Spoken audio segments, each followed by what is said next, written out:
Hello, ladies and gentlemen. My name is Brett Keene from God TV Radio. I hope you're all having a blessed day out there. We've got Mr. Jones, 1972, and Matt Powell with us. Mr. Jones, if you would like to, you can start. If you want to, you have 10 minutes to do your opening. Am I audible to everyone? Yes, we can hear you. Good. Right, I'll have to read my opening statement. I'm awfully sorry. Video for one. So, my opening statement. Now, I am the first to admit that my knowledge of evolution is extremely limited. I have never claimed to be an expert on the subject, nor have I claimed to have studied the subject to any academic standard. In light of this startling revelation, I must put my trust in the hands of the experts and list evidence that has convinced me that evolution is true and scientifically accurate. I say this with absolute confidence, as I have found no evidence to explain how life evolved other than the theory of evolution. My first piece of evidence is transitional fossils, and probably the best and most famous of these is Archaeopteryx. I did have some slides, but I'm not going to risk putting slides up. A genus of bird-like dinosaurs that lived between 150 and 125 million years ago in the early Tithonian stage in the late Jurassic period. Paleontologists view Archaeopteryx as a transitional fossil between dinosaurs and modern birds. I did have a slide, but again, I'm not going to risk it. Now, how do we know that Archaeopteryx and modern birds are related? Well, feathers, for instance, wings, the facula, which is the wishbone, and reduced fingers are all characteristics of modern birds. Again, I did have an image. In conclusion, there are enough similarities between Archaeopteryx and modern birds to convince paleontologists that they are indeed related. Another example of a transitional species is Pachycetus. We do know through fossil records that Pachycetus once walked on land, but how is it related to modern-day whales? Now, Pachycetus was discovered in Pakistan, lived during the Eocene period approximately 50 million years ago. And although it primarily lives its life on land, it is linked as a whale relative through its unique inner ear shape. Only whales have such an enhanced region of the ear called an auditory bulla. And Pachycetus had this too. This image, etc. I did have an image, and it shows the evolution of Pachycetus to whale in a bit more detail, and I've obviously credited the source as well. Also, as before, that is enough evidence to convince paleontologists that Pachycetus is indeed the ancestor of modern-day whales. Now, on to why I wanted to have this discussion with Matt, and thank you, Matt, for accepting. Now, on to why I really wanted this debate stroke discussion. Matt Powell's claims that evolution teaches that dinosaurs farted themselves into extinction. It is my opinion that this is simply not the case. And I will show evidence. Well, I can't show evidence at the minute. And one of his citations is a woman in a dressing gown that we don't know the name of, and simply saying that dinosaur flatulence caused an ice age and that's why they died out. Now, does this woman have a name? Does she have any qualifications? I honestly don't know. But going on camera and simply saying dinosaurs gassed themselves to death is not good enough for me. I could make a video right now. I could address you guys right now and say a unicorn has just flown past my window. It doesn't make it true. Another citation that my good friend here, Matt Powell, uses is a clip from a news program that reads an article from Fox News. Now, the three British scientists in question, Ewan G. Nisbet, Dr. Graham Ruxton from St Andrews University, and co-researcher David Wilkinson from Liverpool John Moores University, did write a paper on dinosaur emissions in quotation marks, but nowhere in that paper does it claim that dinosaurs, or this caused the extinction of the dinosaurs. I was going to read a summary of that paper, but I won't do it. But in the summary, it doesn't mention dinosaur extinction. Another citation that Matt uses is a kid's cartoon. Now, I can't find the original clip, but I did manage to find a video several seconds longer than the clip that Matt uses. In those missing seconds, it implies that that cartoon is part of a longer video, and the fart segment is just one part of that video. It lists many different reasons of why the dinosaurs died out, and farting dinosaurs is apparently number 63. I've screenshotted it again. I can't use it. And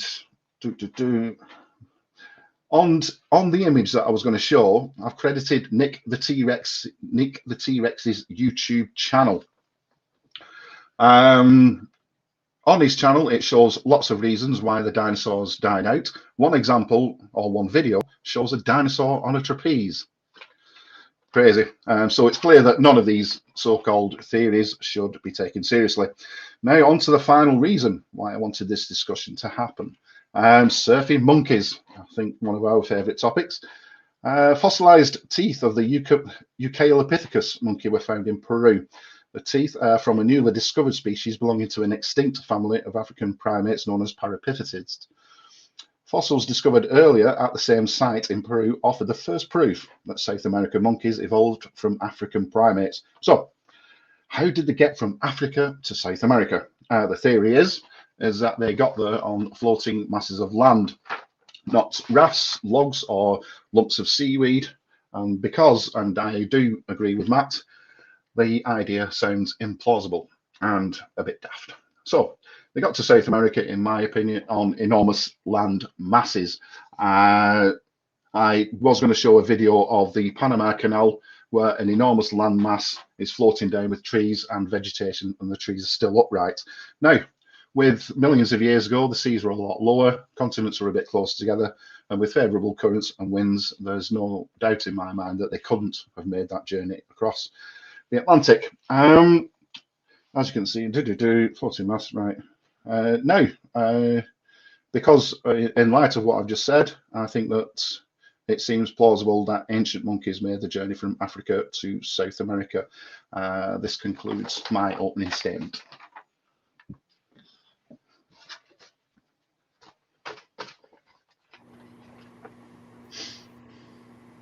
And I can't hear anything. Hey. All right, Matt, are you able to, did you hear what he was saying? Yep, loud and clear. Are you ready for your opening? Sounds good to me. All right, Mr. Jones, if you could be so kind, would you be able to mute your mic? That way we don't hear the papers moving around the mic. Well, I just want to say thanks to Mr. Jones for sending an invitation for a discussion on this matter. Definitely looking forward to seeing how it's going to pan out. So the Bible says, prove all things, hold fast to that which is good. So the Bible commands us to hold fast to the things that are good and true and right, and to prove all things. And so in order for something to be science, it has to be demonstratable, testable, and provable. Let's just talk a minute about this whole dinosaurs farting themselves to death theory, right? I don't believe this theory. I don't really know of anybody who does, other than some people online that are obviously a little out there. But people are actually promoting this today, that dinosaurs actually tooted, warmed the planet, and then they died from global warming. So because people have decided to believe this, because people have decided to teach stuff like this, therefore, I'm going to point it out and point out why it's absurd. I don't believe that dinosaurs farted themselves to death, but some evolutionists are out there proclaiming that dinosaurs, and of course this one guy says, well, Matt, you've misrepresented us. We believe they tooted, he said, and it warmed the planet. That sounds even more crazy, okay? So let's check out some of these people that actually claim this. Dinosaurs may have gassed themselves into extinction. British researchers say the prehistoric beast had a flatulence and belching problem. Dinosaurs did fart themselves into extinction. All their greenhouse gases cause climate change. They farted their way to extinction. I think what's important here is actually that this once and for all proves that the Creation Museum in Kentucky is wrong. Because if dinosaurs were actually farting that much, Adam and Eve would not have been that close to them hanging out. So I just want to... So these people are claiming that the creationists are wrong, Matt, because dinosaurs passed so much gas that warmed the environment and they died from the global warming. And Mr. Jones in his video series called me a bunch of names, made a bunch of ad hominems, and I appreciate none of the ad hominems coming to this debate, and we'll try to keep it that way. But it just amazes me that this guy points this out and he takes such issue with me over this claim that dinosaurs farted themselves to death. Why are people taking issue with me over it? I'm actually combating that theory, telling people that it is ridiculous and saying that certain people are teaching this. And of course, people are saying, well, you're lying, Matt. Nobody says that dinosaurs farted themselves to death. There's people all over the place saying that. I'm just pointing out the absurdity of the supposed theory. And of course, there's a scientific paper about how climate change, how the dinosaurs, sauropods in particular, warmed the environment and then died from the global warming. It doesn't say that in the paper. The paper itself says that certain extinction of certain megafauna was contributed to methane levels being too low. So in the paper itself does mention extinction. Now, let's talk a little bit about what actually made the dinosaurs go extinct according to evolution. And that was the asteroid striking the Yucatan Peninsula south of the Gulf of Mexico, the Chicxulub asteroid. Here's the problem with that. This asteroid that you spoke of in your videos, Mr. Jones, struck 2,000 miles away from the heart of the kill zone. The heart of where all these dinosaurs are found, catastrophically buried in sediment, by the way, is 2,000 miles from the Yucatan Peninsula. So the Chicxulub asteroid, I believe that there was an asteroid that struck the peninsula, but it was a miss, 2,000 miles away. You're going to tell me that an asteroid that struck 2,000 miles away from a bunch of dinosaurs is what caused their death? Give me a break. But this is stuff that you're saying in your videos. Now, I want to go ahead and just answer a couple of these misrepresentations that you brought up in the beginning. You said, well, I don't know much about evolution, but what I do know is that there are transitional fossils. Hold on a second. Stephen Gould himself said that there are no missing links. The whole chain is missing. So Stephen J. Gould, who is a professional in the theory, you say, I trust the professionals. That's what the professionals say. There are no missing links. The whole chain is missing. There are no missing links. That's why they're defined as the missing links, because they are missing. And if we are supposedly able to find transitional fossils, we should find more transitional fossils than the actual kinds of fossils that we find with the species. We should see a clear speciation from, Australopithecus afarensis, Lucy, all the way up to Cro-Magnon man and Peking man, and then all of a sudden you've got humans at the end of this line. And here's the thing: even if I grant that there are homologous structures, that there are transitional fossils, homologous structures are no problem for creationism. I have no problem saying that there are certain things that could appear as a transition, because we build in homologous patterns. And God himself, if we're made in the image of God, he probably would have done the same thing, built creation in homologous patterns. That's why we share DNA with certain animals. It doesn't mean we descended from those animals. It means that we are all made up of the same material, DNA, stuff that is vital for life. So in the center of the United States, I'm going to kind of go for the jugular here. We find the Dinosaur Peninsula. Now, in the Dinosaur Peninsula contains thousands and thousands of dinosaur graveyards. Now, within these dinosaur graveyards are thousands of dinosaurs. And in particular, we find 1 million square miles of dinosaurs that were catastrophically buried. Let me ask you a question, folks. What would cause 1 million square miles of land to get buried catastrophically and for dinosaurs to be buried in an asphyxiated position? The only way to explain that is Noah's flood. These dinosaurs died in asphyxiated positions. They were choking on mud as the water was coming in and burying them in sediments. They arch their necks back. This is a T-Rex fossil of a T-Rex that died under 50 feet of sediment, and it had suffocated to death. There is no other way to explain these fossils than the flood of Noah. Now, people can try to argue against the flood of Noah. They can try to say that it's not a fact, that it's nothing more than a fairy tale. I heard one guy say, oh, it's just so crazy. Do you think that the earth could be flooded? Look, we live on what's known as the water planet. Hello? 71% of the earth is currently covered by water. So to say, oh, it's so superstitious to think that there could have been a global flood, that's just absolutely false. So I just wanted to point that out.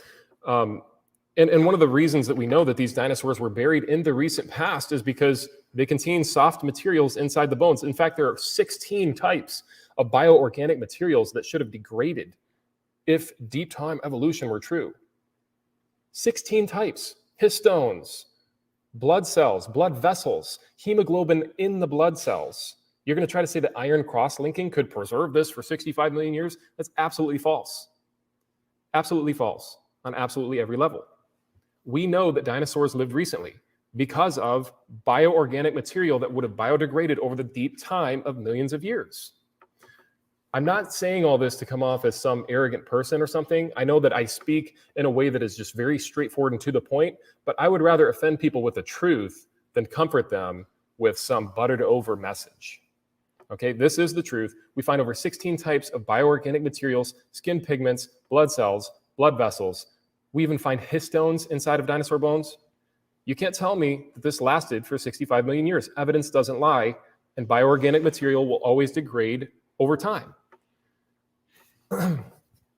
We find plant life inside of dinosaurs contained, perfectly preserved inside of dinosaur stomachs even.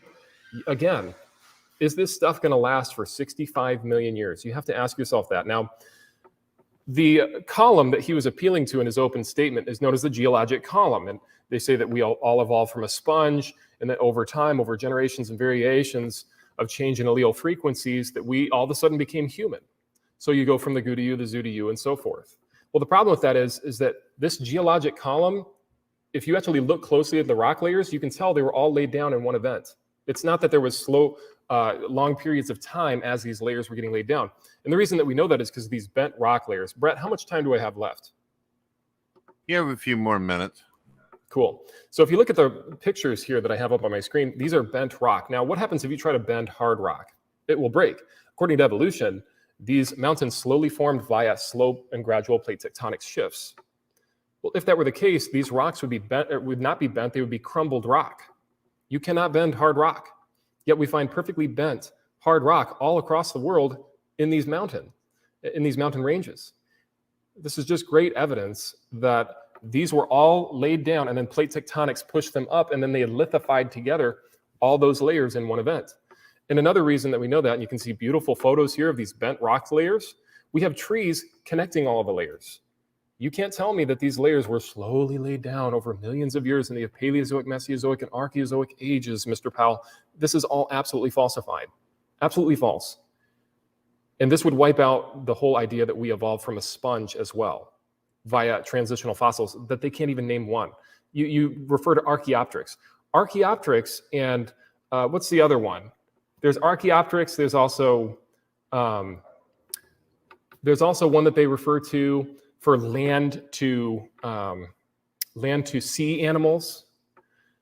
Look, you should be finding hundreds of thousands, you should be finding millions of transitional fossils. Lucy, I believe, was a fossil that was found scattered, a bunch of different fragments scattered over a 2-mile area. And yet they put it together. They couldn't even tell what it was, but they just concluded this must be the ancestor of all humans. Absolutely false. Back on track here. You know, we find these polystratofossils. We find whales on mountains. Look, this wipes away the geologic column. The whale is perfectly preserved on top of this California mountain here, for example. We find clams in the closed position on top of Mount Everest, 29,000 feet above sea elevation. Look, this is absolute proof that these things were buried catastrophically because the clams were closed and pushed up the mountain through catastrophic plate tectonic movements. It had to be catastrophism. Identical amounts of C14 in all these coal seams. C14 only lasts 50,000 years. The half-life is 5,730 years. And if it was truly this decay rate that they say, and truly the ages that they say, there would be no C14 in these bottom layers. But yet they all register statistically the same amount of C14. We find C14 in dinosaur bones as well. Just collagen, hemoglobin in the blood cells. Anybody who believes that those things would last for 65 million years, you'd have to be gullible, folks. And I'll end with this point. When the crust of the earth was broken up like an eggshell and subduction and rapid plate tectonics was going on, we would predict that certain of the crust of the earth would be subducted into the mantle, and of course would cause catastrophic plate tectonics and create the mountains that we see today. But one of the things that I'd like Mr. Jones here to notice is that we find cold slabs of rock that sink 500 miles down into Earth's hot molten mantle that have not heated up yet. If slow and gradual plate tectonics was what caused those rocks to get there, they would have been uniform with the temperature on the ground. This is 5,000 degree molten rock, yet there's 10-mile thick pieces of cold rock down in the mantle of the earth. You can't tell me that slow and gradual geologic change and uniformitarianism is the answer. Naturalism never did any good for science. Catastrophism is what best explains geology. Catastrophism is what best explains the past. And so the present is not the key to the past, my friends. The key to the past The key to the present is actually the past. And so with that being said, I think I should close out. But of course, they'll say, well, let's give our side, Matt. What about our side? Okay, here's your side. Here's how you date rocks. You determine the age of the fossils, the rocks by, look at this, World Book Encyclopedia. It says the age of the rocks may be determined by the fossils found in them. But you determine the age of the fossils by finding out the age of which the rocks in which they lie. So you date the fossils by the rocks, rocks by the fossils. Circular arguments, absolutely indefensible. Surfing monkeys. What's your evidence that these monkeys surfed across there? You found a fossilized tooth? Fossils mean catastrophic burial. And how are monkeys going to survive a 900-mile journey back when the continents were closer even? That's still 900 miles with no fresh water. Sharks in the water. Currents that somehow took them across when currents take you up or down. It's an indefensible position. And I think that that should be pointed out and made very abundantly clear. God bless. All right, ladies and gentlemen, the next section that we're going to be working on here is 30-minute open discussion. Well, weren't we going to do not cross-examination, but rebuttals, weren't we? Rebuttals, so 8-minute rebuttals. Okay. Evolution teaching dino facts. No, I didn't learn that at school. My children didn't learn that at school. I don't know any school that teaches dino facts as part of why the dinosaurs died out. I can only find stuff like that on YouTube. It's not in any schools that I've ever seen before, or any colleges or any universities. I never said that you believe that dinosaurs fight themselves to death. I said that's what you said evolution teaches. I did mention the paper, and it doesn't mention dinosaur extinction at all. I mentioned meteorites. Yeah, a massive meteorite. If you remember the Chernobyl disaster back in the 80s, that covered thousands and thousands of miles. So in my mind, an asteroid hitting the planet will affect something thousands of miles away. It will kick up a lot of dust, it will pick up a lot of iridium, and it will block out the sun. And that's the asteroid theory, which was on the same page as a book that you quoted. Dinosaur Peninsula, as I understand it, that's a creationist invention. Asphyxiated dinosaurs, yes, that could be. One of the theories why the dinosaurs died out is a few or several massive volcanic eruptions, or obviously a meteorite hitting the Earth. And that would asphyxiate dinosaurs. If it blocks out the sun, kicks up a load of dust, the dust comes down, chokes all the dinosaurs, and that's how they could have died out. But the honest answer is we just simply don't know. Science doesn't, it has many theories, doesn't have answers, unfortunately. We got about 3 or 4 minutes in, and I'm hearing a lot of evolution bashing.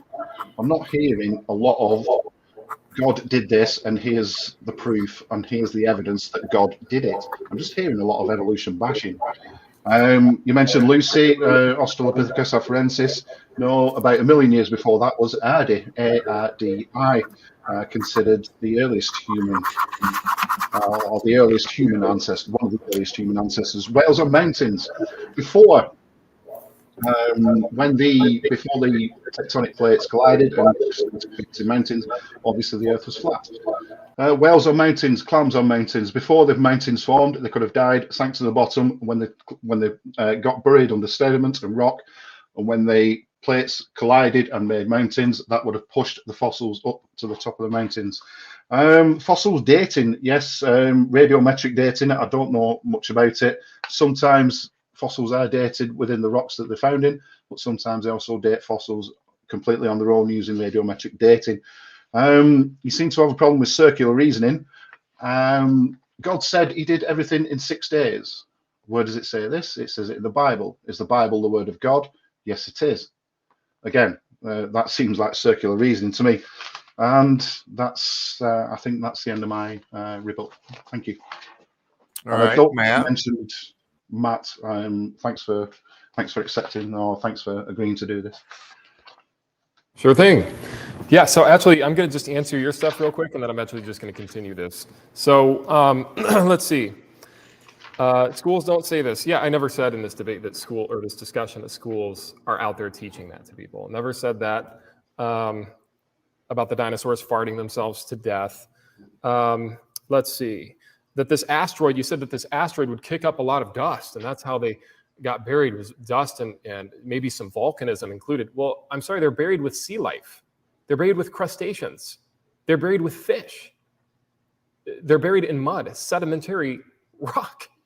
So they were buried in the mud that killed them, the mud that was washed up. And let me ask you a question, folks. What would cause a wave to encompass the entire United States, or at least half of the United States? What kind of catastrophic event would be able to do that and bury those dinosaurs with sea life, with crustaceans? So that's what you're leaving out. Yes, you're taking certain things that are accurate into account. Was it volcanism? Absolutely, there was widespread volcanism during the flood. So of course we would expect some of that to play into there as well.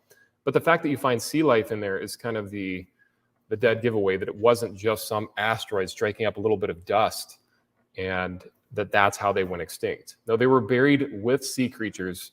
They were buried in the center of the United States, and they were buried in the heart of a kill zone via choking on mud, choking on the mud that buried them. And so, like I said, the asphyxiated positions, along with the sea life and crustaceans that are buried with them, and fish, it's a dead giveaway. And then also, you mentioned radiometric dating. I mean, that was one of the last things that you mentioned. Radiometric isotopes can be created in a lab, and the next day they date as millions of years old. So is radiometric dating true? Absolutely not. Radiometric dating is 100% false. In fact, in 1980, Mount St. Helens erupted, and it created igneous lava that flowed down the side of the mountain. And when it had lithified, some scientists took, and 10 years after it had lithified, they sent the rock samples, 5 different rock samples, to 5 different laboratories known as the Geocron laboratories, all of our best. And the ages that they came back with were astounding. The first rock came back as 340,000 years old. Now, keep in mind, this is rock that's less than 10 years old, but it was radiometrically dated. The second sample came back as 350,000 years old. One sample came back as 900,000 years old. One sample actually came back as 7 million years old. Now, remember, this is the method that Mr. Jones here just referenced as being reliable method to date the crust of the Earth. Absolutely false. The last sample came back in that study as 2.8 million years old. No rock of known age has ever been dated accurately. So if we can't rely on radiometric dating to tell us the actual dates of rocks of known age, rocks that have lithified in the recent past that we've seen, how can we trust them for rocks of unknown age? Okay. And then number 2, you're assuming that when the rock solidified that there was no daughter element present in the rock. You're assuming that there was no contamination. You're assuming that the rate of decay has always been the same as it was in the past, as it was in the present. So you're assuming all of these things. I'm sorry, science is not based on assumptions. Science is based on facts, statistics, that which we've demonstrated to be true. So I could not honestly even consider radiometric dating because there are so many false assumptions that go into it that completely falsify it. Like I said, you can create new radiometric isotopes in a lab, and the next day they date as millions of years old, brand new isotopes. So if we could reshare my screen one more time, guys. I'm just going to continue this. So that answers pretty much all of the falsehoods that you just spoke there. And this is misinformation. I feel like I have to deal with this because this is misinformation that constantly gets brought up. You didn't address that monkeys are freshwater animals. They could not drink salt water. It would have killed them. Even P.Z. Myers, when he responded to me on this matter, he said, look, he said, these monkeys must have been so thirsty getting off at the raft at South America. They must have been thirsty and hungry. Even P.Z. Myers knew that they are not saltwater animals. They are freshwater animals. It was salt water back 34 million years ago. So you have to justify them surviving over, I believe, 50 days without any water, with sharks in the water. And you got on video and said, surfing monkeys, surfing dinosaurs. Matt, it's perfectly plausible. My friend,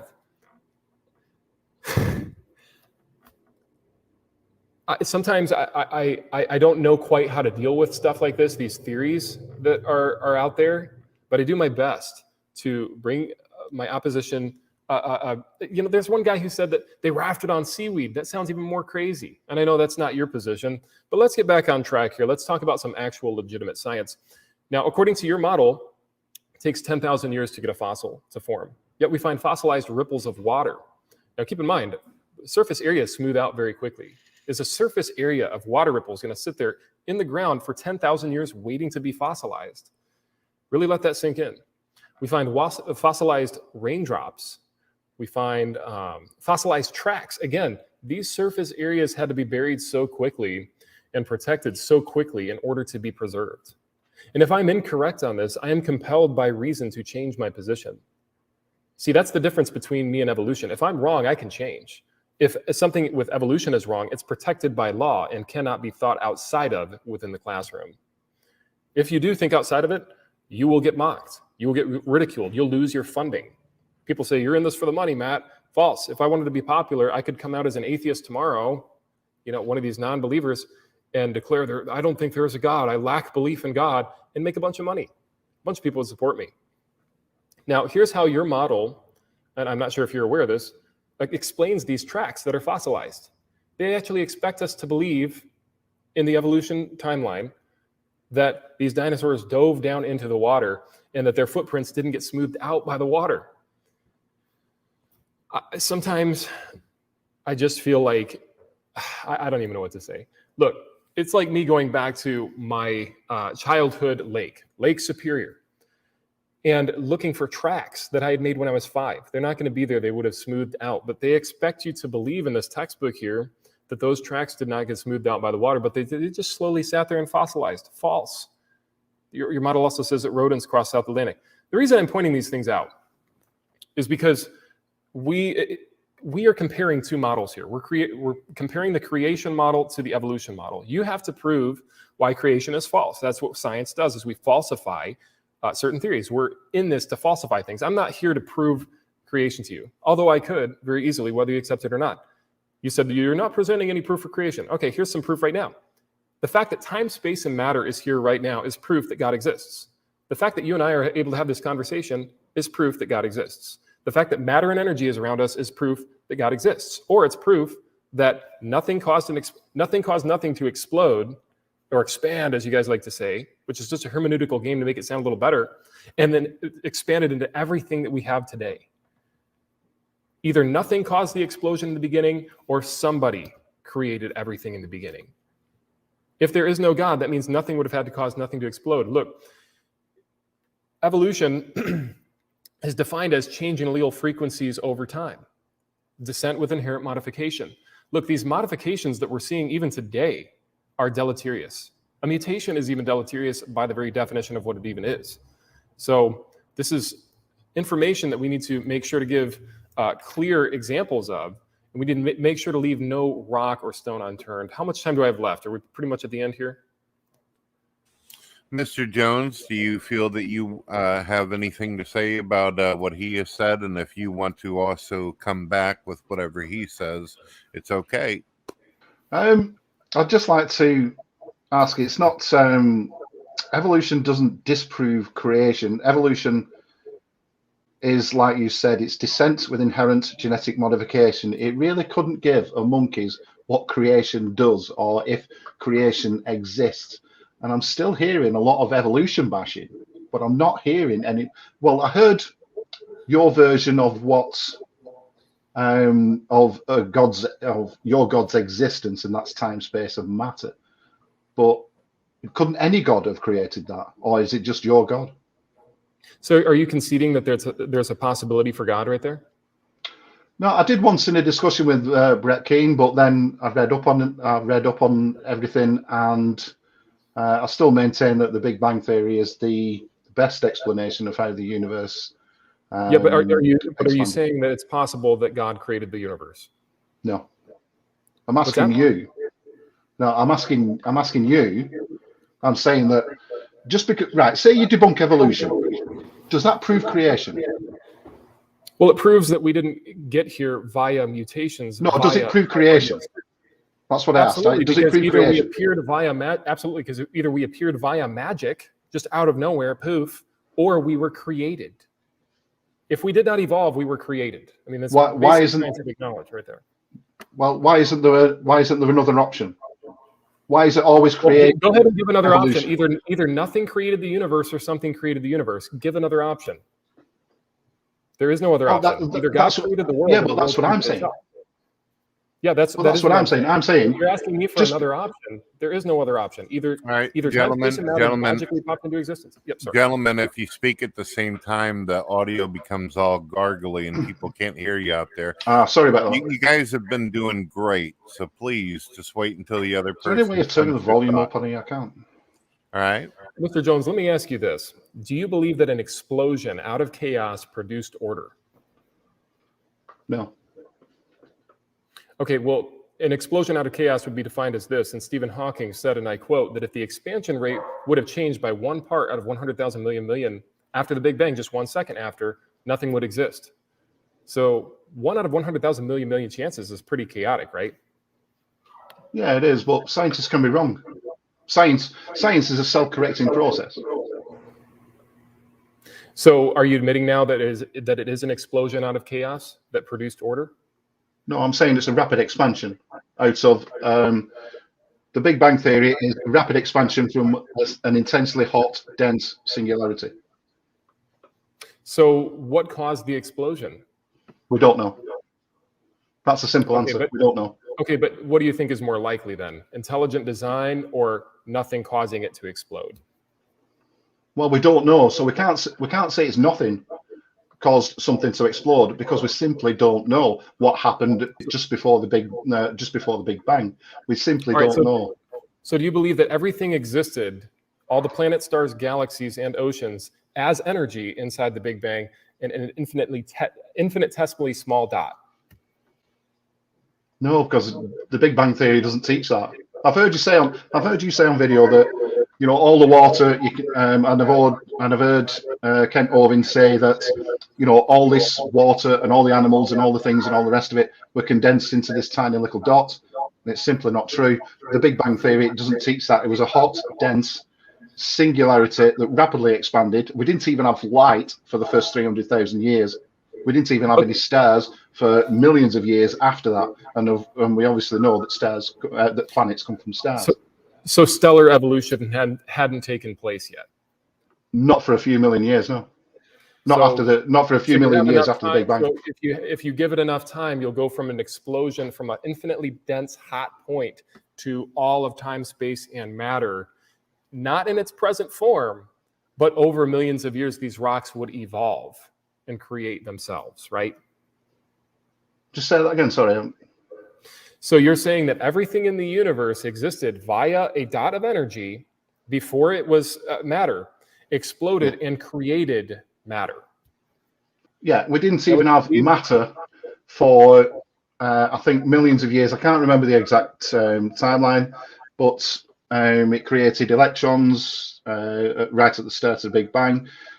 They started whizzing round and it started creating atoms and stuff.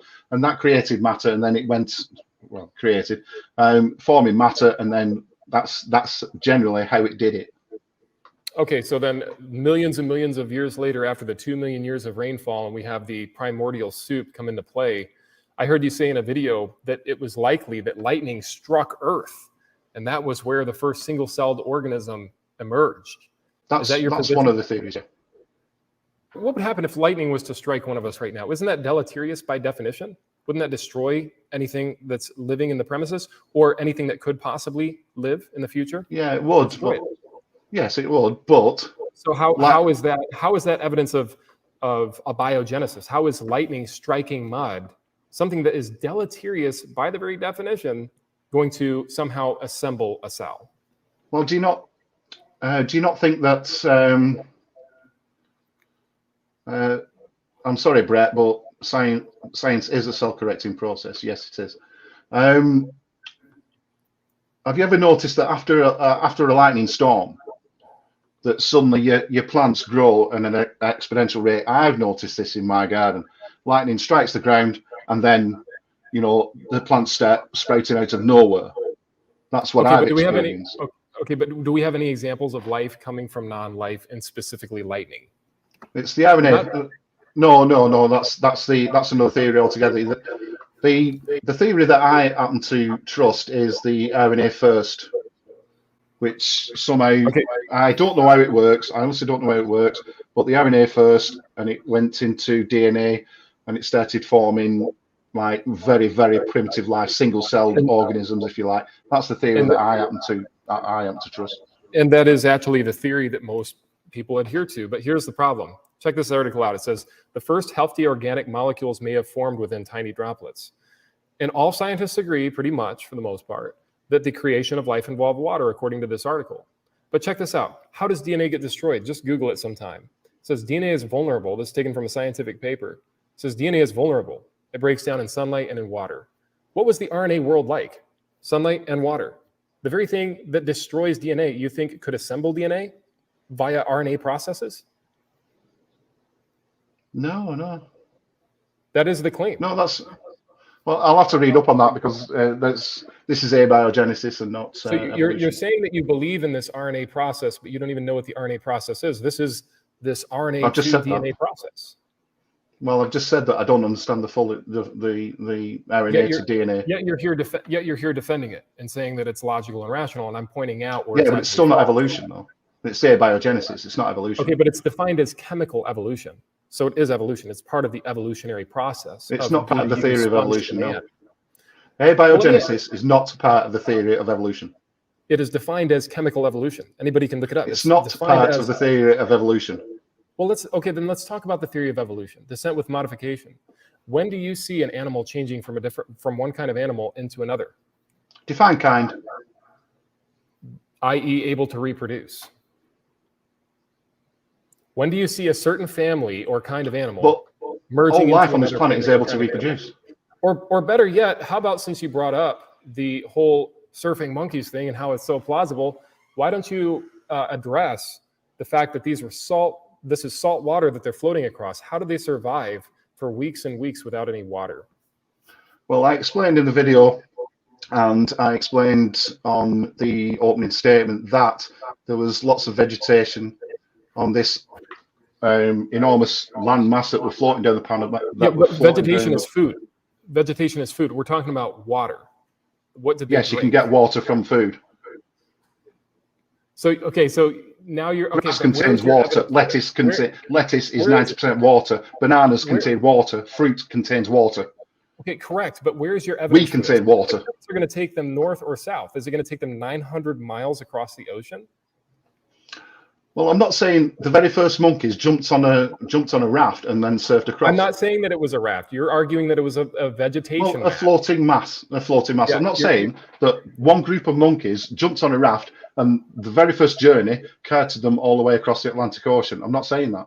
I'm saying there could have been many, many land masses that snapped off, and one of them, 1 out of 10, could have made it across.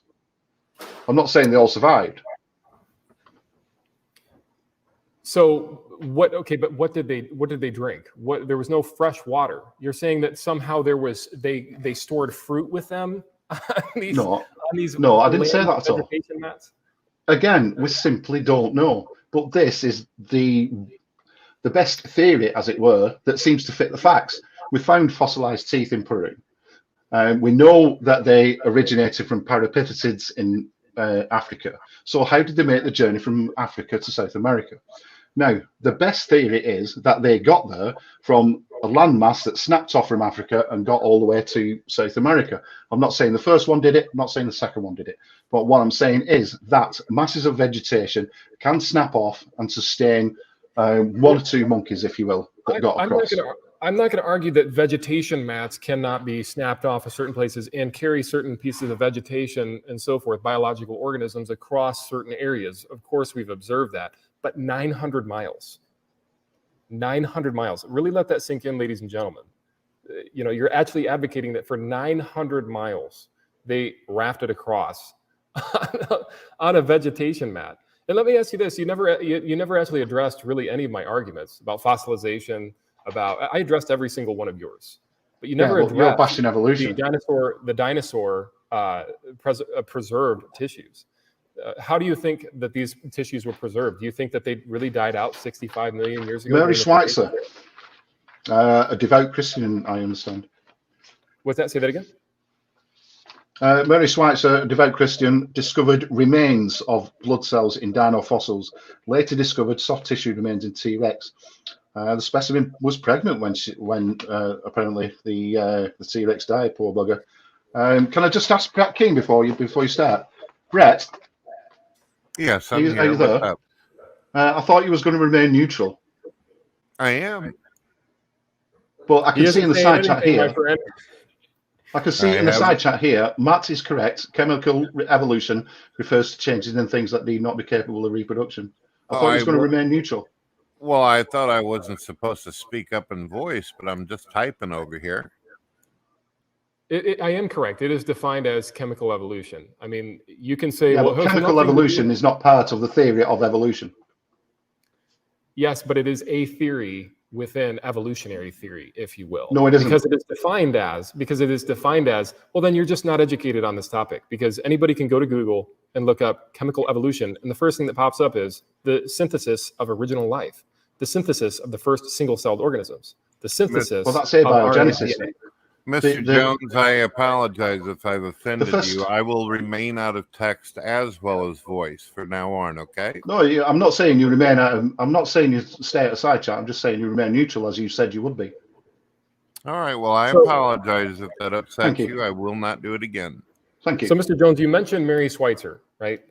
And I don't know if you know this, but when they were actually excavating these bones, the stench of death was still there in the Hell Creek Formation. They reported that they could still smell the stench of death.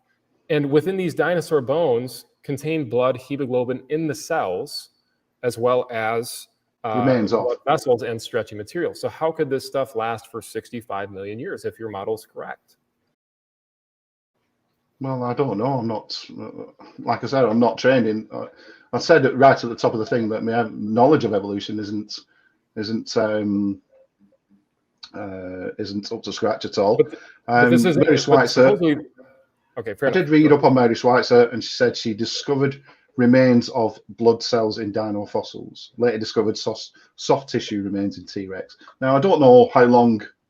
I don't know how soft tissue survived in T-Rex. I honestly don't know. But you think it's plausible to believe that it survived for 65 million years with differentiating temperatures in the ground and sitting there within the Hell Creek Formation? That's what you're left with. In the light of any, other evidence, then yeah. You'd have to defend that blood cells lasted in the ground, and you're defending this right now, for 65 million years with proteins. And also dinosaurs that have grass inside of their stomachs. We've even found dinosaur feces, Mr. Jones, with fecal matter that somehow lasted 65 million years. And we found out that these dinosaurs ate grass, which again was a prediction that we made on our model, but that was failed on the evolutionist side. Let me ask you this. I don't want to ask all the questions here today. How did it fail? What's that? How did it fail? Well, because evolution taught that grass actually evolved via 55 million years ago, but dinosaurs died out 65 million years ago. So dinosaurs never saw grass because they didn't find grass in the fossil record. But we actually analyzed coprolites, dinosaur dung, and found that they actually ate grass. But they have found a species of grass that existed when dinosaurs existed. I'm sorry? They found a species of grass, or one particular kind of grass that existed where dinosaurs existed. Yeah, but the point that I was making, and anybody can Google this, is that no grass existed during the time of the dinosaurs. That grass had not evolved yet.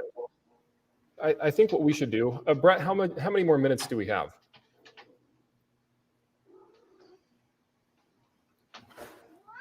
Hello, Brett, you there? Brett.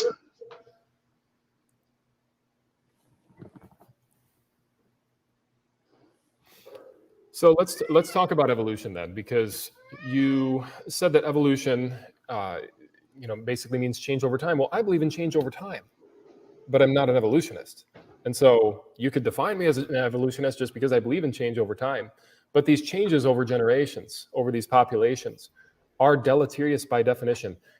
What part of the mutation through selection mechanism that is required to drive evolution is verifiably scientific and that we can observe today? You mean beneficial mutations? I'm talking about a mutation, a group of mutations that would drive a fish to a fisherman, like evolution teaches. No, it doesn't teach that at all. So you don't believe that through generations and via variations that we descended from? Over millions of years. They're still eukaryotes. Right. So just because they're eukaryotes means that we're related, correct? That's right, yeah. So you know yeast is a eukaryote as well, right? Sorry? Yeast is a eukaryote as well. Yes. So that means we're related to yeast, according to you. That means we're related to pine trees and elephants because they're eukaryotic organisms. Well, you could argue that squids and pens are related because they squirt ink. You could argue that the clouds, because they have water inside of them, and watermelon has water inside of it, somehow watermelon and clouds are related, ladies and gentlemen, because they have a pen characteristic. In your opening statement, you literally said dinosaurs and birds both have a very, very similar wishbone. Therefore, they're related. I'm sorry, that is not evidence. Is a pen a eukaryote? Say that again? Is a pen a eukaryote? Is a what a eukaryote? A pen. You mentioned squids and pens. A pen is not a eukaryote. Just because certain things have similar characteristics doesn't mean that they come from common descent. It's just common ancestor. From common ancestry, common descent. That they share a common ancestor because they have. Why not? Yeah, why not? Because, well, for one, we only see animals producing within their families. And then number two, if we look at the genetic makeup of certain animals, for example, the Y chromosome of a human versus the Y chromosome of a chimp, we have a somewhat similar Y chromosome. Well, evolutionists have concluded that based on the Y chromosome analysis, that somehow we descended from chimps because we have a similar Y chromosome. Well, look, we have more in common with a gorilla's Y chromosome than a chimp's Y chromosome. So does that mean we descended from gorillas? No. It means that we share certain DNA barcodes with certain of the creation that's around us because we're all coded with the same code for life via DNA. So, of course, we would expect there to be similarities. We'd expect for certain organisms like ourselves to be eukaryotes. So what? Big deal. It doesn't prove that we are related to pine trees or elephants or yeast. It's the burden of proof is on you to show how we are related just because we're eukaryotes. No. Let me ask you this. Is a red squirrel and a gray squirrel the same kind? I would say so. Why can't they interbreed? Because when populations reproduce, what happens is when these certain kinds reproduce, reductive traits come into play. For example, you might have a set of parents that will actually produce offspring that are interfertile. It's not an example of evolution, my friend. This is an example of a reductive process to where they can no longer reproduce, something that we would predict in the creation model. But they're the same kind. And in the Bible, it says the animals of the same kind will bring forth after their kind.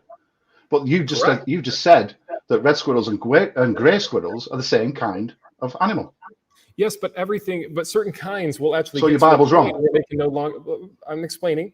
There are certain kinds that get to a point where they can no longer interbreed because they have diversified and because entropy has occurred to those organisms. It is reductive. So what you're claiming is proof of evolution, or even possible. This is how we drive evolution, is speciation. Well, number one, they're still part of the same family or genus. And then number two, these organisms are reductive when they can no longer be interfertile. That's reductive by definition. That's part of the fall. That's part of sin. That's part of mutations entering in and making it so certain creatures can no longer interbreed. It goes perfectly with our model. The burden of proof would be on you to explain how you go from the goo to you, or even from ape to man via mutations. Well, I've still not had an answer, because does the Bible say that animals will bring forth? I asked you a question. Excuse me, just one sec. I don't know. personally. I don't know how we got from it. Just the theory of evolution teaches that we was all eukaryotes, and eukaryotes produced But I explained to you why eukaryotes. that's wrong. I explained to you why that's wrong. Just because we are eukaryotes and pine trees are eukaryotes doesn't mean that we share a common ancestor with pine trees. It means that we're all made up of the same genetic, of similar genetic material that is code for life, because we all live on one planet. The way that these genes are expressed are very different. And the way that the certain barcodes of DNA in us are expressed are very different than that of a pine tree. Just because we have that we are eukaryotes doesn't mean that we descended from a common ancestor with a pine tree. It means, Why? I mean, you look at the differences Why? versus the similarities, and the differences well outweigh the similarities. Why? No. Why are we not this? See, start from eukarya. I've made some notes. Where are we? I mean, I understand what you're trying to say, Mr. Jones, and I'm not trying to be down on you. But look, you could literally argue that me and another animal, let's say a cat, have a common ancestor just because we both have eyes. That is literally the argument that you're presenting in this discussion. No, it isn't. You're saying that because we're eukaryotes, because we have a certain type of cell, therefore, and that we share this certain type of cell with another creature, therefore we came from common ancestors. We're related. Yes. Yeah, so would you make the same argument about having eyes or 5 toes or let's say family size? I mean, where do you draw the line on this? Well, This it depends which which. lines on paper. This is nothing more than propaganda. Well, it depends which taxonomic category you want to come from, because the domain, which is at the top of the tree, is eukarya, which is eukaryotes, and then it goes to animalia, and then the phylum, the class, the order, the family, the genus, the species. But right at the top of the tree there is domain. And I'd still like to get an answer to this question, because you said something about mutations, but you said that the same kind of animal. Why can't red squirrels and grey squirrels reproduce? I already explained that to you twice, but I'll explain it to you again. They are interfertile because of the fall, because of reductive evolution. See, we are devolving. You believe we are evolving. We're becoming better. But this proves that these kinds of animals, they're actually becoming reductive in a sense. They can't reproduce anymore. That means that is not evolution. That is de-evolution by definition. Evolution doesn't mean better. Evolution means descent with inherent genetic modification, Yeah. but those modifications need to be able to make it so they can survive in a new environment. Now, keep this in mind. I believe that microevolution is true. Yes, we adapt to our environments. We will make changes, but that is because of heterozygosity that's been built into us. And when these red and gray squirrels, they can no longer be interfertile, that's just an example of heterozygosity going from heterozygosity to homozygosity, to where they can no longer reproduce. It doesn't mean that we all descended from a common ancestor. It means that things are becoming worse over time and we are becoming less and less fertile as a population. I mean, we've even looked at sperm cells in male humans, and from generation to generation, we're losing sperm cells. We're losing the ability to reproduce. From generation to generation, entropy is occurring. We have 100 to 200 more mutations than our parents had, Mr. Jones. What that means is that we are more mutant than them. We die from mutations. These mutations are defined as neutral, but they cannot be weeded out by natural selection. So if mutations building up in populations over time continues over these generations, we will go extinct. And that's why evolution is false. It is not true. It is falsified at the fundamental of what a mutation even is. The very thing that's supposed to drive evolution. The very model that you're proposing proposes that mutations are what caused us to evolve from literal fish to land-dwelling animals, all the way up from Lucy, all the way up to mankind. Well, is this it? Are we done evolving? No. I don't want to take up all the time. I'm going to turn it back over to you. You once said that rocks conceived. Do you still believe that? Or evolution teaches that rocks conceived? Well, actually, we know that evolution teaches that because it is, like I said earlier, it's defined as chemical evolution. And then number two, I can actually show you a paper that actually explains this. So I'm going to go to the paper right now, actually. The title of the paper is that you owe your life to a rock, Mr. Jones. And of course, this is one of the things that you brought up in your videos as a supposed lie that Matt Powell and Kent Hovind spew, but it is common knowledge. I'm going to look it up here. The title of the paper is, You Owe Your Life to a Rock. Here it is. You owe your life to a rock. Erosion of metal-rich granite long ago set the stage for multicellular organisms. Check this out. This is literally what your theory is saying. It says, thank goodness for granite. This is how the article starts out. Thank goodness for granite. You know what? I would thank God for life, not rock. Thank God that we're alive. Thank goodness for granite.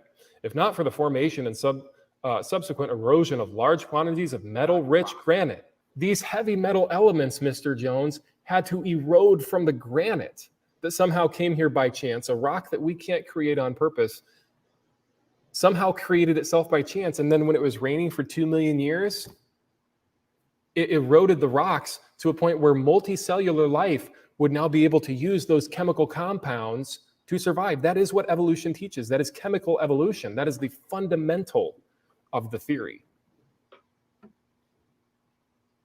I'd have to read that again. I did read it once, but I'd have to read that again to make sure.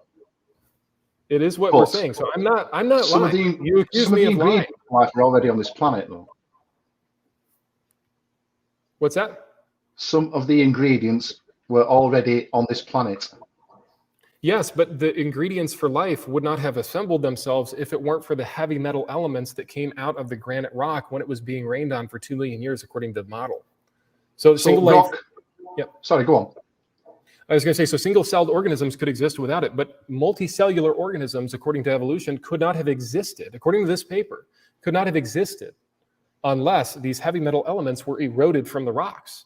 So when you come on here and say, nobody believes, or when you get on your channel, nobody believes that we came from rocks, that's just a lie. You're just hearing that from other atheist YouTubers, because this is what evolution teaches. If evolution teaches that the earth was a hot, molten ball of rock, and then it rained on the rocks for millions of years, and out of that soup came me and you over generations and variations, that is what evolution teaches then, is that we evolved from rocks, that we descended from the chemical elements contained in these rocks.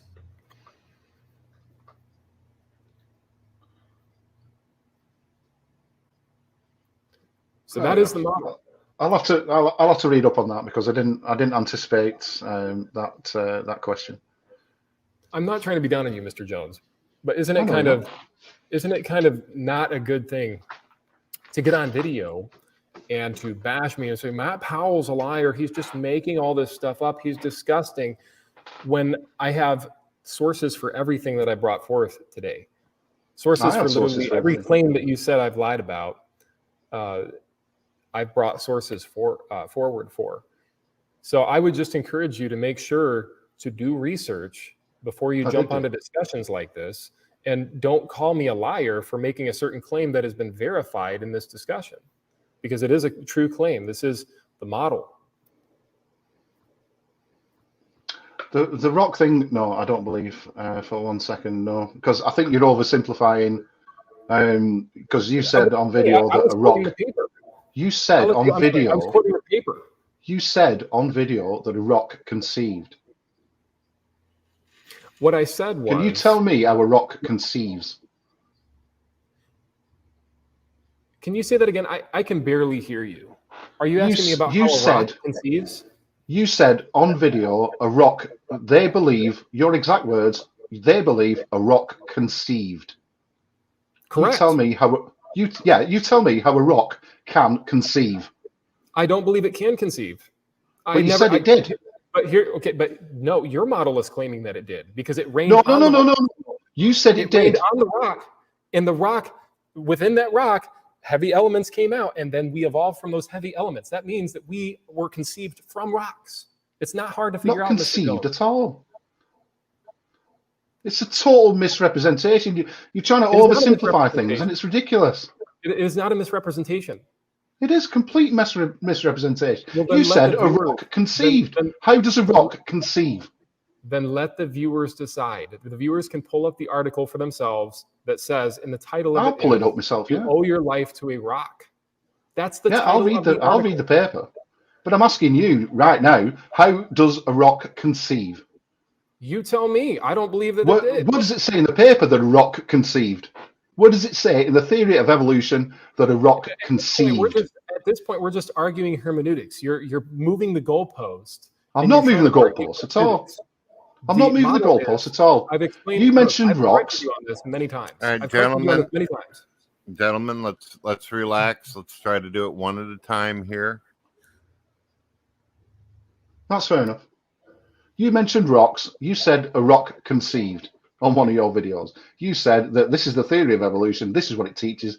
A rock conceived. You tell me, where in the theory of evolution does it say a rock conceived? The reason that we know that according to evolution, a rock would have conceived is because, and I've explained this many times, I'm going to explain it one more time and then I'm done. Because these heavy chemical elements that were contained in the rocks were rained on and were eroded out of the rocks.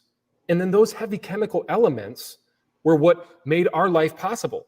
So yes, the title of the article is "You Owe Your Life to a Rock," and that is what they are saying. They say, thank goodness for granite, or we wouldn't be here. They're saying we descended from rocks. They're saying that life came about via spontaneous generation, via soup. And you said that the RNA world was a good mechanism to rely on. That's the one that I personally buy into, is the RNA world hypothesis, which I debunked just about 30 minutes ago. Sunlight and water destroys DNA. So how is life going to assemble itself in sunlight and water on rocks? Explain that to me. Well, I still haven't had an answer about how a rock conceived. And where does it say? I've answered you 3 times. No, you didn't. 3 times on this. No, you didn't. How does a rock conceive? How does a rock produce an egg? Mr. Jones, I'm not going to answer you again. I will say How does a rock produce an egg? How does a rock produce sperm? How does a rock reproduce? A rock. How does it reproduce? A rock conceived RNA via erosion of the granite, erosion of the chemicals, the heavy elements in this article that were eroded, that somehow conceived, that somehow assembled themselves in sunlight and water, the very thing that destroys DNA. I can't even believe that we have to have discussions like this, because you should be able to just say, okay, you know what? Sunlight and water destroys DNA. I'm throwing it out. But you'll still sit here and argue, well, why are you saying a rock conceived? I'm not saying a rock conceived. There are people out there. What's that? You said it on one of your videos. I said that these people think a rock conceived. In fact, I have college students. You've not shown any evidence to back it up. College students telling me that they believe rocks conceived over God created the universe. I could show you the interviews of them saying, yeah, we believe we came from rocks. Oh, please do. Please do a video about it. I will release a video about it pretty quick here, because I feel like it should be put out there in the public. I was actually going to wait till a film that I was going to release on this matter.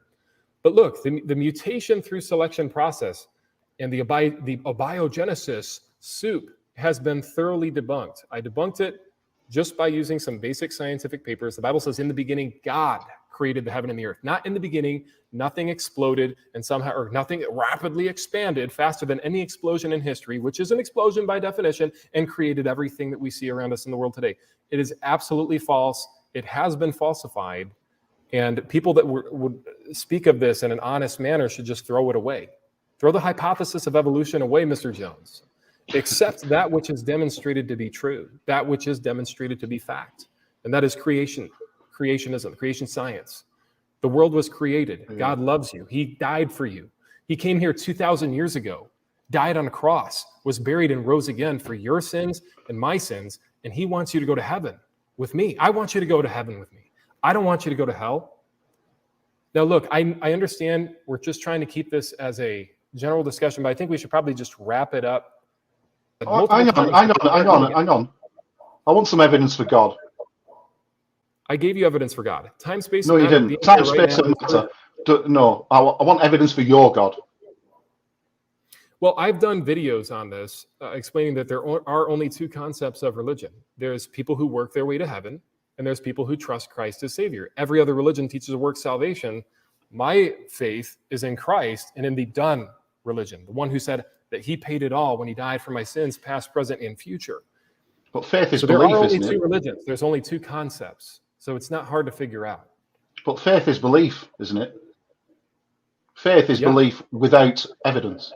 False. Faith is defined as a confidence or trust in someone or something. Look it up in a dictionary. Don't Okay, then. misdefine That's faith. no problem. Faith is defined as a confidence or trust in someone or something. It is not believing things without evidence. You've been listening to too much Aaron Ra, my friend. You've been listening to too much of Mr. Larry Nelson. That comes right out of his mouth. That was just repeated, He's regurgitated not called stuff. Larry. If you would have looked at a dictionary, you would have known that. But instead, you're watching, you're trusting YouTubers to tell you the truth instead of trusting fact. I don't really have any more to say. So, where's I your think proof of God? I think maybe Where's we your should proof? just- Oh, hang on. You don't Okay. get to run this debate. So, Well- where is your proof for your God? I've already said it several times, but I'll say it one more time. The fact that time, space, and matter exists is proof that it either A, came into existence via magic, uncaused, or that B, somebody caused it. And where does Whatever it say created that? time, space, and matter had to be outside of time, space, and matter. Timeless, spaceless, and immaterial. And if it is timeless, spaceless, and immaterial, and could bring something as big as the ocean itself on this earth into existence, that requires power and intelligence. To be able to design life requires power and intelligence, i.e. intelligent design. It In is your true. opinion? No, okay, explain to me how 1 out of 100,000 million chances happen by chance. Simply saying that time, space, and matter exist Fair enough. is not good enough for me. Simply Well, if it's saying not it good says enough it in the for you, then Bible isn't good enough for me. That's on you. That's not on me. I already explained the model. If you want to reject the model, that's fine. I'm not rejecting the model. That is I'm fine. asking for evidence Guys. of the model. Gentlemen, we were doing a 30-minute open discussion, and then it went way over 30 minutes. And I appreciate you both having patience and endurance for that, but it's just going to go on and on and on. So do we want to get to closing statements? Do we want to do a Q&A? How you guys feel? I'm okay with Q&A, me. Q&A sounds good. Do we have any questions in the chat? Now, Mr. Jones, would you have any issue if I ask any questions? Not at all. Okay. Mr. Jones, if it is not your belief that you come from rocks, then what did you come from if there was no God to guide it? I explained it earlier on. I don't know much about it, and I said this earlier on. I think that the RNA first is probably the best theory of where we came from. Okay. Let's see. Well, if that's we've got- abiogenesis. That's not evolution. Okay. Does anyone out there have a question that they want to ask? I mean, I have questions, but I want to give other people an opportunity.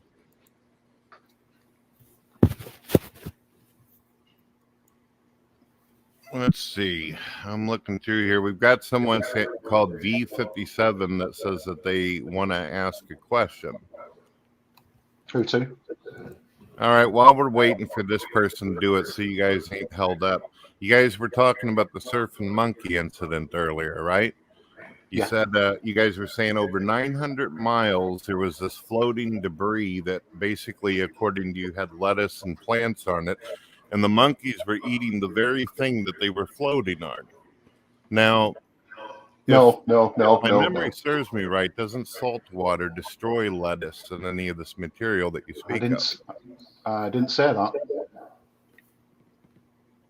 Okay, I said- how would you like to respond to that? I said a floating land mass, and I wish me opening statement of the video was working properly, but it wasn't. But I showed a massive land mass floating down the Panama Canal that actually blocked the Panama Canal back in 2010, and it still had upright trees on it. And this land mass, it could have just snapped away. I'm not saying it could be several meters thick. This land mass that snapped away, but we just simply don't know. Do you mind if I comment on it real quick, Brett? Of course, this is you guys' debate. You do things the way you want. Sure. So, this whole theory that monkeys, surfed on vegetation mats from Africa to South America 34 million years ago. Again, the study is actually based on a fossil. And Mr. Jones, you obviously referenced this at the beginning of our debate or discussion, that, it's based on these fossils of these teeth that we found, these molars. The problem is that fossilization, again, is about conditions, number one. And then number two, it would have been catastrophically buried somehow. So even if they did ride across there on a raft, somehow they were catastrophically buried to the point where their teeth were able to be preserved. And so, just saying, well, we found some fossils of a certain animal over in South America that didn't exist in South America, they existed in Africa. That means that they must have floated across. I am willing to submit maybe they floated across, but in a catastrophic event, and they were buried catastrophically, which is why we find the fossils. People always say, well, they're trying to survive. We find them trying to get on vegetation mats to survive. Yeah, they were running from the flood of Noah. They were trying to survive, and they were catastrophically buried. So it perfectly fits my model. So no matter how this game could be played, it will not go the evolutionist way. So how did kangaroos get to Australia from Turkey? Well, for one, am I allowed to answer that question, Brett? You guys are more than welcome to do whatever you like with it. Yeah, for one, the sea level would have been much lower. If you lower the sea level after the flood, obviously it would have been land bridges everywhere. So it would be no problem for kangaroos to be able to simply hop there. It would have been no problem for them. So that would be my answer to that. So why is it implausible for monkeys to get from Africa to South America, and not implausible for kangaroos to get from Turkey to Australia? Because they hopped. They didn't ride on a raft, Mr. Jones. They walked. They hopped. They hopped across while the water was subducted. It wasn't as high as it is today. The sea level hadn't risen as much. Remember, this is post-flood, immediate post-flood. They would have been able to get there. So the sea levels were lower from Turkey to Australia, but they weren't lower from Africa. They were only lower in one part of the world. You're conflating two different models. So the creation model says that there was a flood. The evolution model says that the present is the key to the past. So remember, you have uniformitarianism, which means that these monkeys would have surfed across on water because remember, it's peaceful voyage, right? Because it wasn't catastrophic according to evolution. But according to my model, the way that those kangaroos would have gotten to Australia they would have simply went via land bridges that would connect from Australia to Turkey, if you will. And so that would be the best answer on that. So you guys ready for another question? The marsupials as well, the koala bears, and they hop there as well, did they? I'm not. What did you say? I'm sorry. Are you guys the ready? Marsupials, the other marsupials, the koala bears, they hop there as well. Well, if there's land connecting, it wouldn't be implausible at all. They travel. Animals travel. Why couldn't there have been land connecting Africa to South America? Because in the model, and I could pull up what the continents looked like back then. The continents would have looked like this 65 million years ago. Let me pull it up here. Let me just pull it over here. Yeah. This is what the continents would have looked like. So there were no land bridges that you can see here. So where are the land bridges from Turkey to Australia? Mr. Jones, I've explained this. No, you just said, right, on your... And isn't this a Q&A where the viewers ask us questions, right? So maybe we should... I know. No. You don't get away with it that easily. You've got that slide up. You have got that slide up now. And you just said that land masses don't exist between Africa and South America. You can't see any. 65 million years ago. But I can't see any land masses during that time. But I can't see any land masses from Turkey to Australia. Yes, because this is an evolutionary assumption page. This is an evolutionary assumption picture. This is how they think it looked back then before. All right, then. Well, show me a picture with some land. Show me a picture with some landmass between Turkey and Australia. I'm showing you what your model is proposing here. via 65 million years ago. I don't know if you can And I'm read asking it. you for evidence of your model. I've given you evidence of my model. No, you haven't. Where are the land masses from Turkey to Australia? Then we have to, Mr. Jones, in this discussion, then we have to agree to disagree. And we have to move on. I'm sure there's No, I'm asking you. You've just tried debunking the Africa to South America. I'm going to debunk now this Turkey to Australia business. Gentlemen. Where are the land masses from Turkey to Australia? This is your model. Show evidence of your model. Gentlemen, this is the Q&A section of it for people to be able to ask the folks in the show questions. And I will say this. This is not Matt Powell's page. He's showing you what the evolutionists are saying. That is what he said 3 times.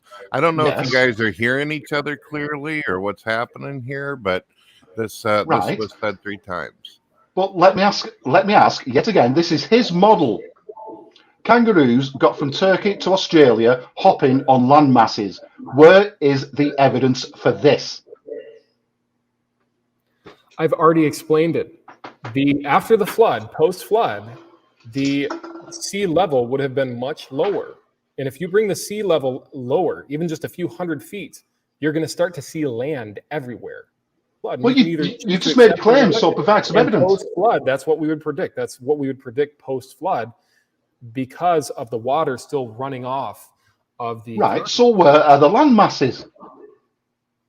They're under the water now. Look, I'm not going to keep answering this question. I've answered this question now 4 times. We need to move on. We need to be professional, and we need to move on. No, I'm asking for evidence. Guys, the thing that I'm not understanding in here is you're saying you're wanting these land masses from a site that's about evolution. But the issue is we were originally talking about surfing monkeys, not land masses and all this close together. It's the scientists that are claiming that it was 900 miles they traveled. So what is this exactly from either one of you, if you don't mind me asking? What does this have to do with the surfing monkeys? Well, it is to do with it has nothing. It has nothing to do with it. It really has nothing to do with it. It comes down to repeating arguments that he's heard from other YouTubers about the problem of kangaroos getting to. Don't make assumptions about me. Okay. I don't really have anything else to say on this. I think we've tried to talk about it. We need to just agree to move on, Mr. Jones. Right. You said this is your slide here. This is your slide. So I want to see some masses between. It was 65 million years ago. Right. Well, go further forward in time then. So Mr. Jones, we have to move on. We have people in the Q&A that are asking questions. Fair enough. Right. You don't want to answer the question. That's absolutely fine. No problem. I've answered it 4 times. Okay. All right. The next question is this, ladies and gentlemen. In the debate, in the discussion, live discussion, however you want to refer to it, there was a comment made about lightning hitting some area of the earth and somehow sparking life into existence. What did the lightning hit that caused life to come into existence? Water. Apparently, that's one of the theories. So what kind of water was this that the lightning hit? I'd probably take a guess at H2O. Okay. So my answer to this would be that it's completely opposite. What the evolution model is saying is completely opposite to that of reality and to what the Bible says. The Bible says that life began on the land and that God breathed into man's nostrils the breath of life and he became a living soul. And so our model teaches that it began on land. Their model teaches that it began on water. But the reason we know it couldn't have happened, notice the wording here, could not have happened in the water, and it is falsified, is because DNA breaks down in sunlight and water. RNA is pre-DNA. And if the prebiotic process contained water, by definition, it's going to scatter the DNA molecules and not assemble them. Okay, do we want to do closing statements? All right, we should do closings. You can go first, Mr. Jones. No, you go first. I went first on the opening. Okay, well, so overall, I think a good discussion. I want to thank Mr. Jones for challenging me to defend my position on these matters. I do want to encourage people that look into this stuff. And look, I hope I haven't come off as condescending or something. It's just that when I hear so many falsehoods in one discussion or so many lies, I feel like I have to, and I'm compelled by what the Bible tells me to do, which is to seek and promote truth, to simply point out the errors. And I think that I've done that today. I think that the evolution model really does not have the answers. I know it doesn't have the answers. Mutation via selection, creating these populations over generations is false. It is falsified. It proves that in the beginning, we started with a perfect genetic code, and then it got corrupted. And then mutations have accumulated over time, decreasing the lifespan. We die from mutations. And so I think that it's important to point out that the Big Bang model is false. To claim that all matter existed in an energy form in an infinitesimally small dot is beyond absurd and does not have any scientific backing. In order for it to be science, it has to be demonstrable, testable, and repeatable. And like I said, if I am wrong on any of these matters, I am compelled by reason to change. And that's the difference between my model and Mr. Jones's model, is that evolution, they're always going to come up with rescue devices for it. When you point out, okay, water could not have been what life started in because water scatters RNA, it scatters DNA. In fact, when the FBI does research on people that have died, when they do forensics, they look at somebody that died in water versus somebody that died in fire. The person that died in fire is actually, they can trace the DNA better because fire doesn't scatter the DNA molecules as much as water does. Water scatters DNA. When somebody dies in water, it's hard a lot of times for forensic people to identify what's going on in there. Why? Because it scatters the DNA. That means that life is more likely to start. Abiogenesis, the theory he was proposing in this discussion, is more likely to happen in a grill, a hot, fiery grill, than in the water. But people that don't think about this, that don't think through what they're saying, they'll say, well, bubbling within the broths of the ocean with some chemical soup. I'm sorry, chemicals destroy life. Soup destroys life. I'm sorry, our ancestor was not Campbell soup that got eroded off of some granite rock. Our ancestors were Adam and Eve. Y chromosome Adam, mitochondrial Eve. And we can verify that they lived in the distant past via mutation rates, and that there was a flood about 4,500 years ago. And I've shown the geological evidence of that. And so in closing, I just want to encourage people that are listening to do the research. Don't believe what I'm saying, simply do the research yourself. And I think Mr. Jones would probably say the same thing. So Mr. Jones, just want to say thanks for the invitation. And I thought overall it got heated, but I did think it was a good discussion, and I want to wish you the best. Take care. Mr. Jones? You too, Matt, and thank you for coming on and accepting the invitation to this discussion. I want to wish you and your family and everybody at Dinosaur Adventureland all the very best, and I really do mean that. Let me see. I've heard an awful lot of evolution bashing. I've heard a lot of Big Bang Theory bashing, abiogenesis bashing, but I've not heard any evidence so far for God, only time, space, and matter. But I just don't know. Yes, I've done research. Yes, I went to Sunday school when I was a kid, read the Bible, and I questioned the Bible when I was a kid. I asked, how can snakes talk, and and all the rest of it, the usual stuff when you're a child. But I've heard no evidence for and no evidence for creation. Only God did it, and it says it in the Bible that God did it. But God, the Bible is the word of God, but it's circular reasoning, and Matt said he has a problem with circular. Oh, certainly there is a problem with circular reasoning. So I honestly don't know. Like I say, I want to thank obviously Brett Keane for hosting this as well. And yes, I do encourage people to look into it, because there is no scientific evidence for the supernatural, and God is apparently supernatural. And there's no scientific evidence for this. None whatsoever. There is no scientific evidence in the Bible. The Bible is factually incorrect. The Bible describes the earth as flat, and obviously we know that the earth isn't flat. The Bible describes whales as fish, and we know that they are not fish. Why would God put whales in the sea and make them breathe the atmosphere? It seems crazy to me. But, you know, I'd just like to obviously just finish on this point. Yes, do your own research and come to your own conclusions. But don't, it's difficult. It's difficult. Yeah, just do your own research, come to your own conclusions. And I just wish everybody the best, everybody in the side chat. I wish Matt and his family all the best.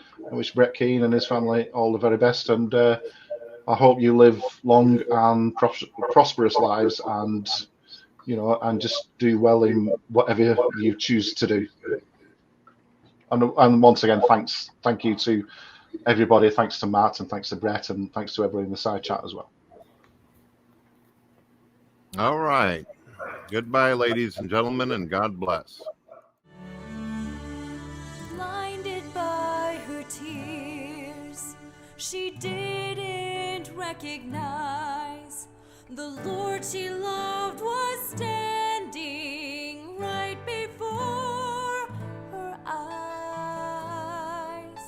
But then he said her name, and the moment that she heard,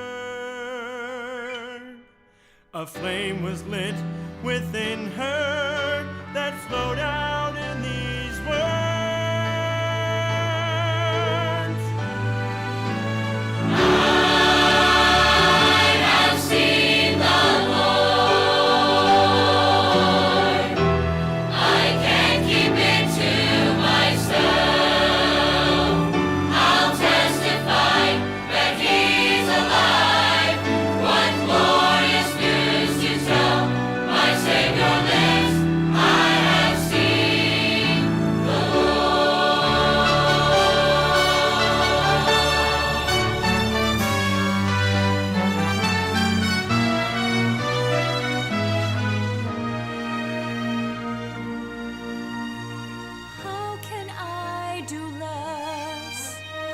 Share this now with you.